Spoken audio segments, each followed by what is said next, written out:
حضرت بہاولق نقشبند بخاری رحمۃ اللہ تعالی علیہ بہت بڑے درویش گزرے، سلسلہ نقشبندیہ کے امیر تھے، اور کیا بات ہے ان کے سلسلہ مبارکہ کی بھی اور ان کی خدمات دینیہ کی بھی۔ آپ فرماتے ہیں کہ میرے دل میں تڑپ پیدا ہوئی کہ میں کسی شیخ کی نوکری کروں، خواہش پیدا ہوئی، تو میں نے حضرت امیر کلال کا تذکرہ سنا۔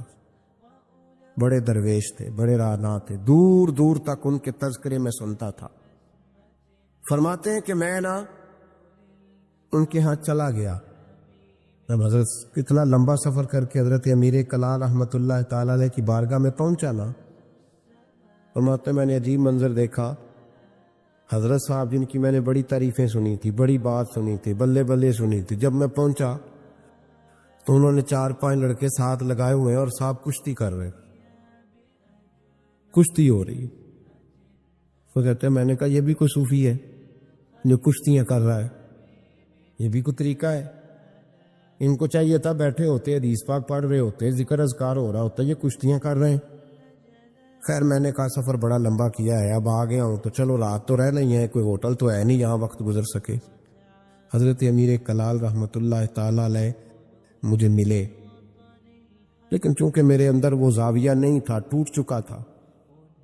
وہ ملاقات ہوئی تو میں نے کہا سلام لی، کیسے آئے؟ میں نے کہا زیارت کے لیے آیا تھا، کھانا کھلایا، رات مجھے سلا دیا۔ فرماتے صبح رات جب میں سویا تو میں نے عجیب خواب دیکھی کہ میں دلدل میں پھنس گیا ہوں، جتنی باہر نکلنے کی کوشش کرتا ہوں اندر دھستا چلا جاتا ہوں۔ اچانک میری خواب میں حضرت امیر کلال تشریف لائے اور آ کے انہوں نے میرا بازو تھاما، اللہ اکبر کہا اور مجھے باہر نکال دیا۔ فرماتے میں جب اٹھا تو پسینے سے شرابور تھا، حالت میری بڑی عجیب تھی۔ اتنی دیر میں فجر کی اذان ہوئی، نماز پڑھی تو حضرت امیر کلال رحمۃ اللہ علیہ خود میرے لیے ناشتہ لے کے آئے اور فرماتے میرے آگے ناشتہ رکھ کے کہنے لگے بیٹے اگر ہم کشتی نہ کرتے تو رات تجھے دلدل سے کیسے نکالتے؟ اگر کشتی نہ کرتے تو دلدل سے تجھے کیسے نکالتے؟ پھر فرمانے لگے یہ کشتی میں لوگوں کو اپنا پہلوان ثابت کرنے کے لیے نہیں کر رہا، مجھے پتہ چلا ہے کہ کافر اس علاقے پہ حملہ کرنے والے، ہم بھی جہاد کی تیاریاں کر رہے ہیں، تو یہ جہاد کی تیاریوں کے لیے کام ہو رہا تھا، تو نے پوچھ تو لینا تھا بات کیا ہے، تو نے تھوڑا پوچھ تو لینا تھا، تو تھوڑا سا تفصیلات میں چلا جاتا، کسی سے پوچھ لیتا۔ دیکھیں نا کبھی کبھی میں محبوب کے وہ فرمان دیکھتا ہوں تو دل میں رکھے اٹھتا ہے۔ جب محبوب نے کہا تھا تیری نظر بھی دائیں بائیں نہیں اٹھنی چاہیے، نظریں جھکا کے رکھنا، جھکا کے، کانوں سے وہ سننا بس جس کی تجھے ضرورت ہے، اور زبان سے محتاط جملے بولنا۔ جب نظر بری چیز دیکھے گی نہیں، کان سنیں گے نہیں تو دل میں وسوسے آئیں گے ہی نہیں۔ ہمیں تو پہلے دن سے شریعت نے محتاط رہنے کا حکم دیا۔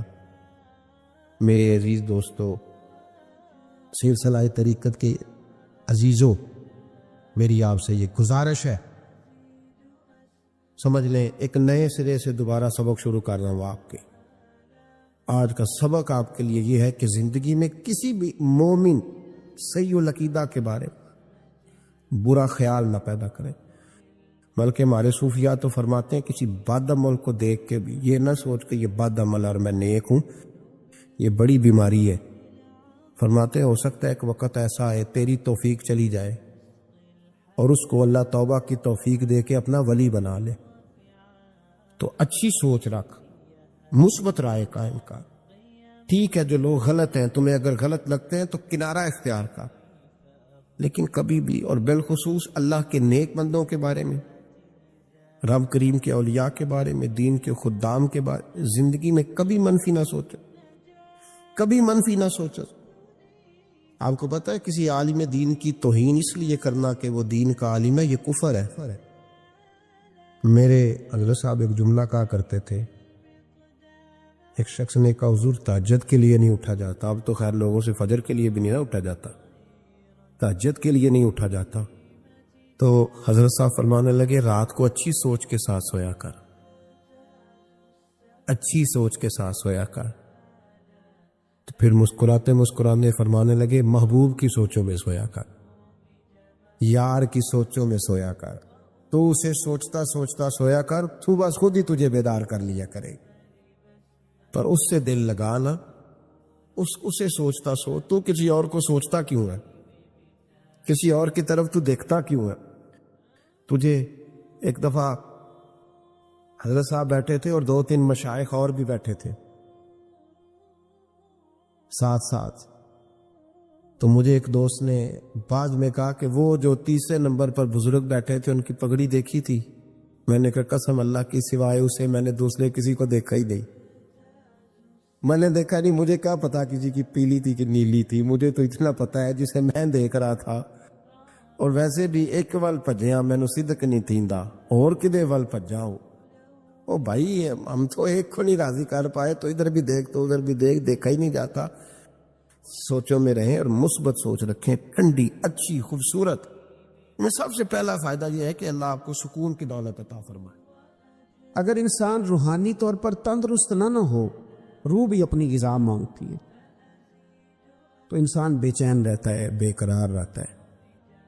ہمارے ہاں یہ مسئلہ ہے کہ سارا وقت لوگوں کا اپنے ظاہر کو سنوارنے میں لگ جاتا ہے،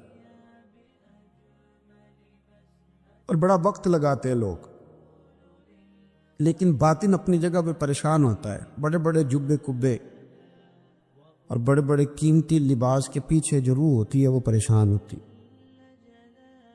صاحب رسالہ کشیری یا امام کشیری فرمایا کرتے تھے کہ میں نے بڑے سارے لوگ دیکھے ہیں جو تن کے بڑے ہی اجلے ہیں پر من سے بڑے ہی پریشان، تکلیف میں۔ نبی کریم صلی اللہ تعالی علیہ وسلم نے ہمیں جو دین عطا فرمایا نا، یہ روحانی دین ہے، یہ روحانی دین ہے۔ قرآن اور سنت کے اندر جتنے ارشادات ہیں نا، وہ ہماری روح سے بات کرتے، ہمارے باطن سے کلام کرتے۔ کبھی کوئی عالم، کوئی صوفی، کوئی درویش کوئی بات کر رہا ہوتا ہے نا، تو مجھے جو لگ رہا ہوتا ہے کہ میری کر رہا ہے،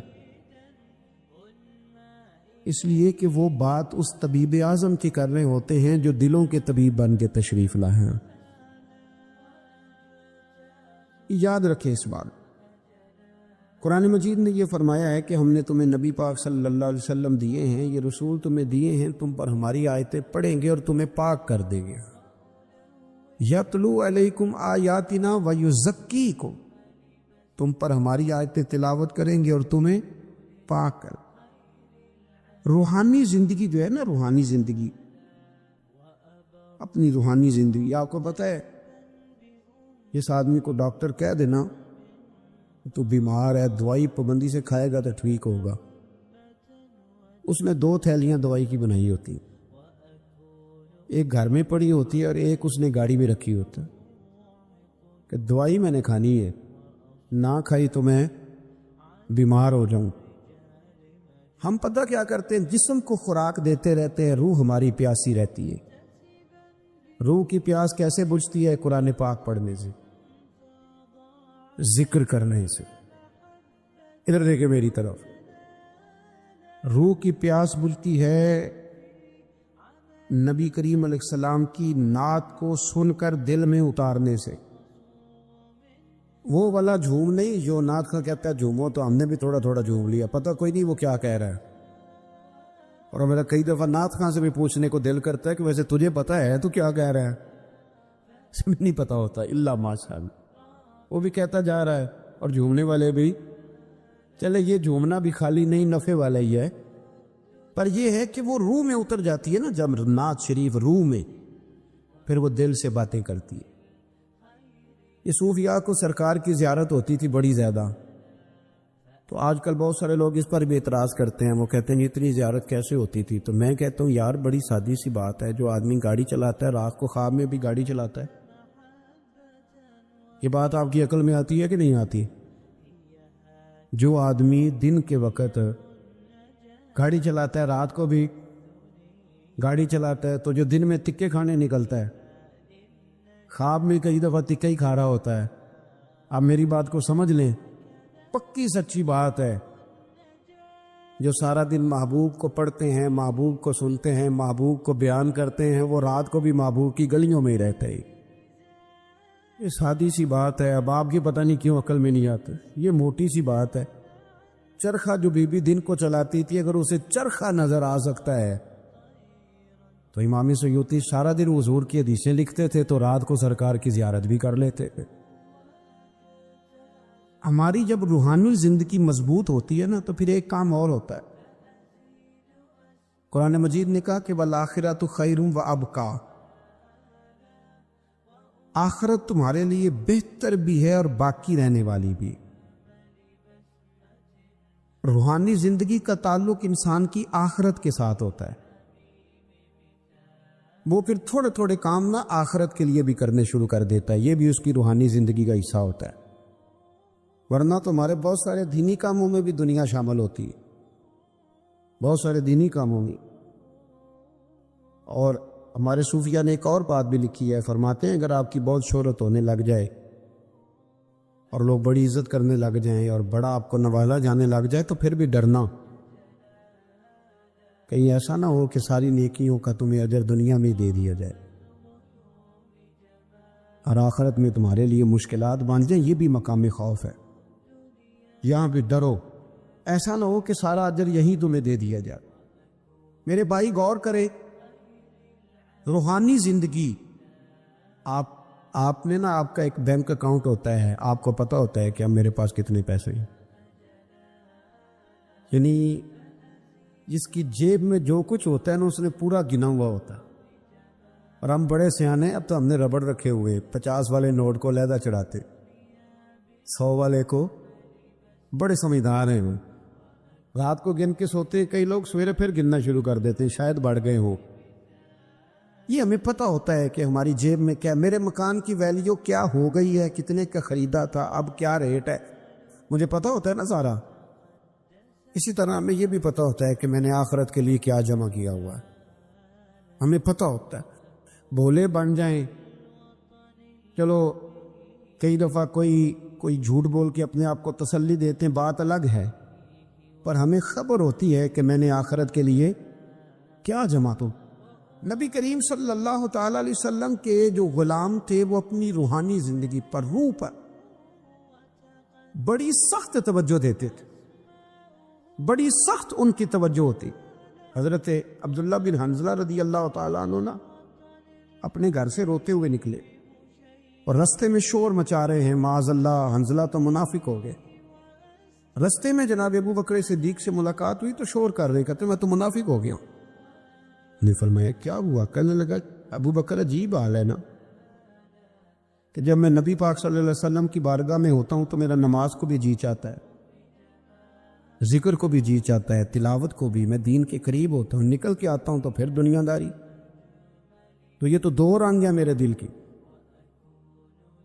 یہ دو رنگ ہے، ایک ہونا چاہیے تھا۔ حضرت صدیق اکبر کہنے لگے یہ جو تیرا معاملہ یہ تو بہت سارے لوگوں کا ہے، چل نہ تیرے بہانے میں سب کا مسئلہ حل کرا کے لاتا رہا۔ وہ کئی دفعہ بات ایک کرتا ہے تو بگڑی کئیوں کی بن جاتی ہے، چل نہ بہانہ تیرا لگاتے ہیں اور مسئلہ سب کا حل کراتے۔ حضرت ابو بکر صدیق رضی اللہ تعالیٰ عنہ لے کے آئے، حضرت حنظلہ رضی اللہ تعالیٰ عنہ کو لا کے کھڑا کیا، کہ یا رسول اللہ صلی اللہ علیہ وسلم ان کی بات سنیں۔ وہ عرض کرنے لگے حضور میں تو منافق ہو گیا۔ حضور نے فرمایا کیوں؟ عرض کی یا رسول اللہ جب آپ کے پاس ہوتا ہوں تو رنگ اور ہوتا ہے اور دنیا کے پاس جاتا ہوں تو رنگ ہے۔ آپ نے میری بات کو سمجھنا ہے کہ عرض کر رہا۔ یہ بہت سارے محدثین نے روایت لکھی ہے، پر امام سیوطی نے در منصور میں ذرا کھول کھول کے لکھی ہے اور بڑے اس کے پہلو بیان فرمائے۔ فرماتے ہیں کہ نبی کریم صلی اللہ تعالی علیہ وآلہ وسلم نے ارشاد فرمایا حنظلہ یہ جو تمہارے اندر احساس پیدا ہوا ہے نا کہ میرا رنگ ایک ہونا چاہیے اور اس طرح ہونا چاہیے جس طرح میں حضور کی بارگاہ میں ہوتا ہوں تو میرا رنگ ہوتا ہے، وہی کیفیت ہونی چاہیے۔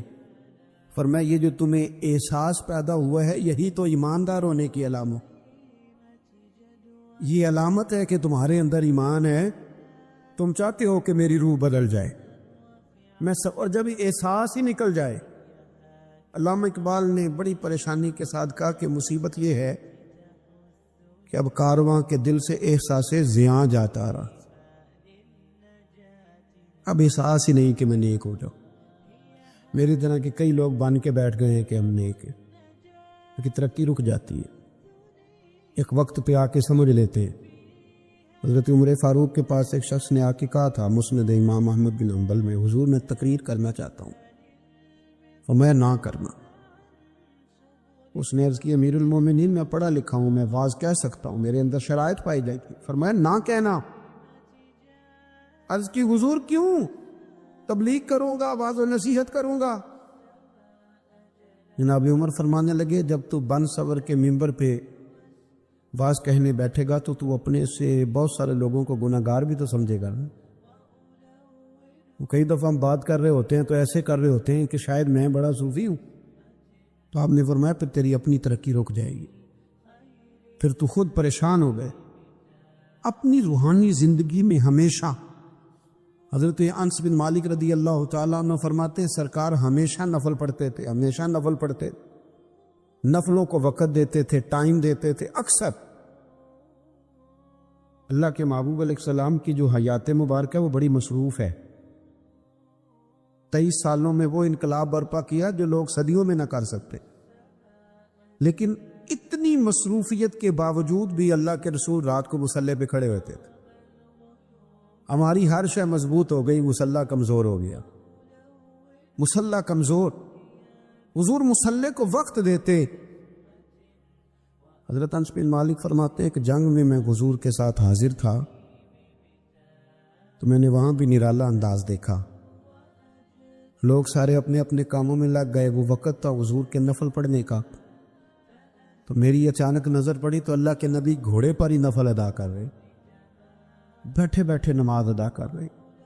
وہ اپنے معاملات میں کبھی فرق آنے نہیں دیا، ہمیشہ۔ ہم لوگ کہہ دیتے ہیں، آپ لوگ سن لیتے ہیں، آج کل لوگوں کے پیروں میں ورم کوئی نہیں آتا، اب تو اتنا چلتے کوئی نہیں، اب تو بچے سے کہیں چونک سے ماچس لے آ تو کہتا ہے لاؤ موٹر سائیکل کی چابی۔ ہم کہاں ورم آتا ہے صاحب، یہ دور ختم ہو گیا جب کبھی بہت چلتے تھے لوگ، اب تو حاجیوں کو بھی ورم نہیں آتا، اس لیے کہ حج بھی زیادہ تر اے سی والی بس میں ہی ہو جاتا ہے سارے کا سارا۔ اب تو وقوف عرفات بھی لوگ بسوں میں کر لیتے ہیں، اللہ ماشاء اللہ، وہیں بیٹھے رہتے۔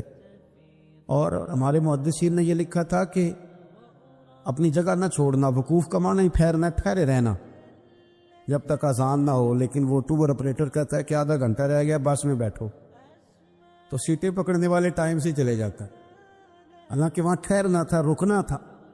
اب کہاں لوگ چلتے ہیں، حج میں بھی پیروں میں ورم نہیں آتا، کہیں بھی چھالا نہیں بنتا، کہیں بھی نہیں ٹوٹتا۔ آپ نے کہیں سنا ہو تو سنا ہو، میں نے اپنی زندگی میں نہیں سنا کہ کسی کے پیر میں ورم آ گیا چل کے یا کوئی کام کر کے یا کوئی مشقت کر کے، پر بخاری میں نے پڑھا ہے کہ سیدہ عائشہ صدیقہ رضی اللہ تعالیٰ عنہ فرماتی ہیں کہ اللہ کے رسول اتنا لمبا قیام کرتے تھے، اتنا لمبا قیام کرتے تھے کہ قدموں میں ورم آ جاتا تھا۔ قدم مبارک، یہ والی سنت کب ادا کرنی، اس پہ کب چلنا ہے؟ قدموں میں ورم آ جاتا۔ اور جناب عائشہ صدیقہ کہتی ہیں حضور ایک ہی رکعت، ایک ہی آیت بار بار پڑھتے اور ساری رات بیت گئی، یہ صحیح مسلم میں موجود، ساری رات گزر گئی نماز پڑھتے۔ صبح میں نے عرض کی یا رسول اللہ صلی اللہ علیہ وسلم، آپ کے صدقے اللہ اگلوں پچھلوں کو بخشے گا، تو آپ اتنی مشقت کیوں کرتے ہیں؟ اللہ نے آپ کو حبیب بنایا ہے، امام الانبیاء بنایا ہے، سید الرسل بنایا ہے، اتنی مشقت؟ تو حضور نے فرمایا افلا اکون عبدا شکورا، عائشہ تو نے بتایا نا کہ اللہ نے مجھے بڑی نعمتیں دی ہیں، تو بتا میں اپنے رب کا شکر گزار بندہ نہ بنوں؟ ہم نے کب بننا ہے جی شکر گزار بندہ؟ اور ایک بات اور ذہن میں رکھیں، جب بندہ روحانی زندگی اپنی مفلوج کر بیٹھتا ہے نا، اس کی توجہ نہیں نہ نفل سے، نہ ذکر سے، نہ عبادت سے۔ بڑے میری طرح کے سیانے بندے کو آپ بٹھائیں، حجرے میں اسے کہیں آج کل کون کون مولوی خراب چل رہا ہے تو 1500-2000 مولویوں کے وہ نام بتا دے گا آپ. کون کون سی جماعتوں میں کیا کیا خامیاں معاذ اللہ ساری گنوا دے گا. توجہ ہے میری بات پر؟ اور جب عصر کی نماز کا ٹائم ہو جائے گا نا میٹنگ کے اندر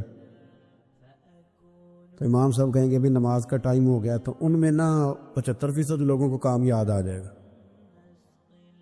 کچھ ہوں گے اس میں سے 50% جو کہیں گے اسی محلے والی مسیتیں پڑھنی جا کر، باقیوں کا کام اور آپ تسبیح دے دیں کہ زیادہ نہیں، صرف 5 تسبیح درود شریف کی پڑھو. نہیں پڑھ پاتے. کیوں نہیں دل لگتا ہمارا مصلے سے؟ کیوں نہیں توجہ جاتی ہماری؟ کدھر گیا وہ ہمارا ذوق شوق؟ وہ کدھر گئی ہماری توانائی؟ رسول کریم صلی اللہ تعالی علیہ وآلہ وسلم نے نا حضرت عبداللہ ابن مسعود رضی اللہ تعالیٰ عنہ کو بلا کے فرمایا مجھے قرآن سناؤ، اور حضرت ابی بن کعب کو جا کے کہا کہ میں تجھے سنانے آیا ہوں. نبی کریم صلی اللہ علیہ وسلم کسی سے سنتے، کسی کو سناتے، یہ ذوق رکھتے.